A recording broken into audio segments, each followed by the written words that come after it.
Bonjour à toutes et à tous, je m'appelle Élise et j'ai décidé de faire des vidéos où chaque semaine je vous parlerai d'un livre, de son auteur, de son histoire, pour peut-être vous donner envie de lire.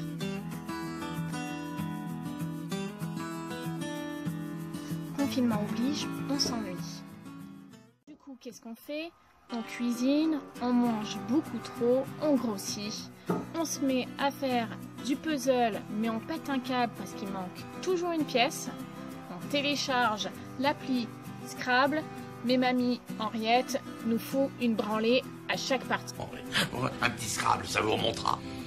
Non, je préfère sortir choupette. Ah oui, mais j'ai droit à ma revanche d'hier soir, dites donc. J'ai eu du mal à digérer vos 70 points là. Avec quel mot déjà? Homicide. Ah oui, c'est ça, oui. Choupette.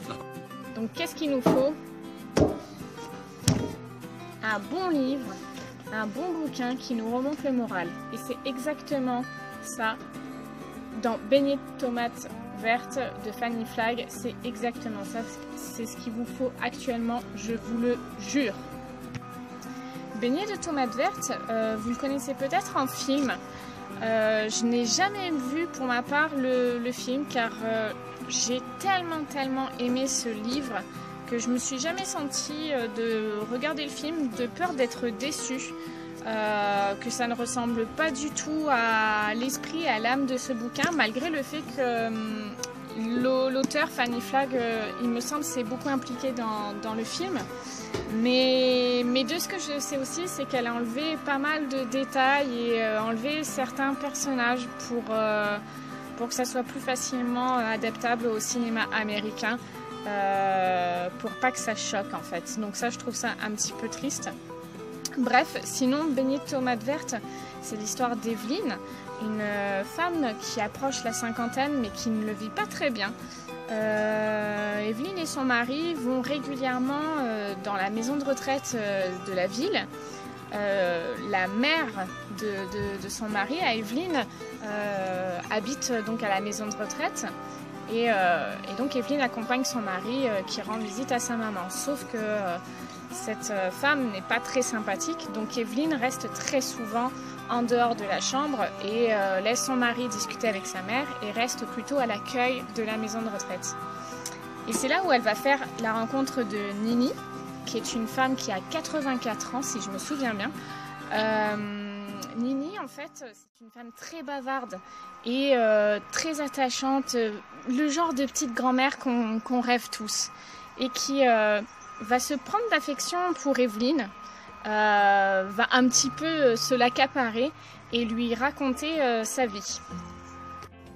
On découvre alors avec Nini et Evelyne, au fur et à mesure des pages, on découvre la ville où Nini a vécu, c'est-à-dire Whistle Stop, une ville de l'Amérique du Sud profonde, en plein Alabama, à différentes époques, mais surtout pendant la ségrégation raciale.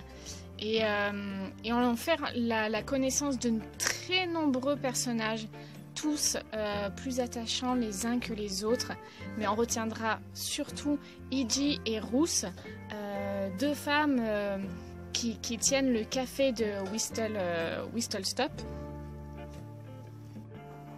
Ce livre m'a profondément marqué par ces personnages en fait, parce qu'on s'attache au fur et à mesure à tous ces personnages, on apprend au fur et à mesure à les connaître et ça en fait, tout le bouquin est une chronique, je lis ce qui a marqué sur la 4e page de couverture, mais c'est vraiment ça, une chronique nostalgique et tendre, généreuse et colorée, pleine de saveur et d'humour. Et c'est vraiment ce qu'on ressent en lisant ce livre. Il donne, je sais pas, il fait chaud au cœur, il fait plaisir à lire en fait, vraiment, c'est vraiment un super bouquin et vous allez passer du rire aux larmes, parce que moi personnellement j'ai versé ma petite larme à la fin de ce bouquin. Je sais pas, il y a quelque chose de magique qui se fait quand on lit ce livre et j'espère sincèrement que ça vous fera la même chose qu'à moi.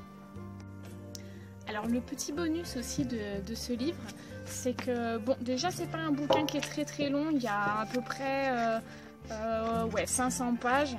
Et à la fin, on a de nombreuses petites recettes de cuisine, dont les fameux beignets de tomates vertes.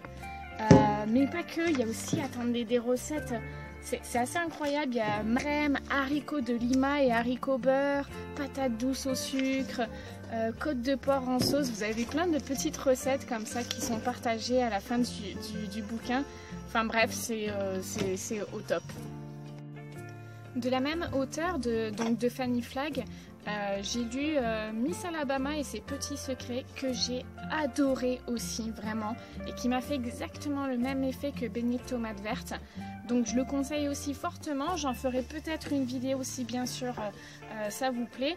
Mais c'est pareil, c'est aussi attachant, une aussi belle histoire, et je crois que pareil, j'avais dû passer du rire aux larmes.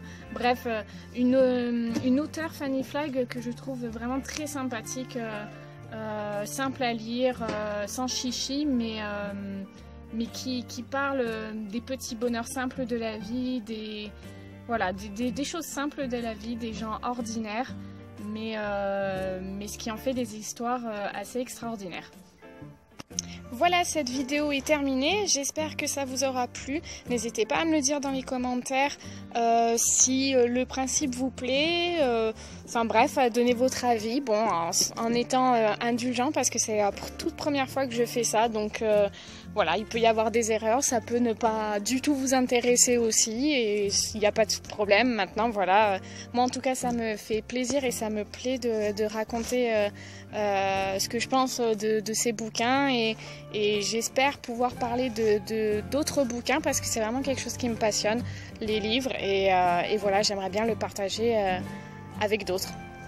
On se retrouve peut-être sur cette chaîne, ou sinon, écoutez, bon confinement à vous tous. Ciao!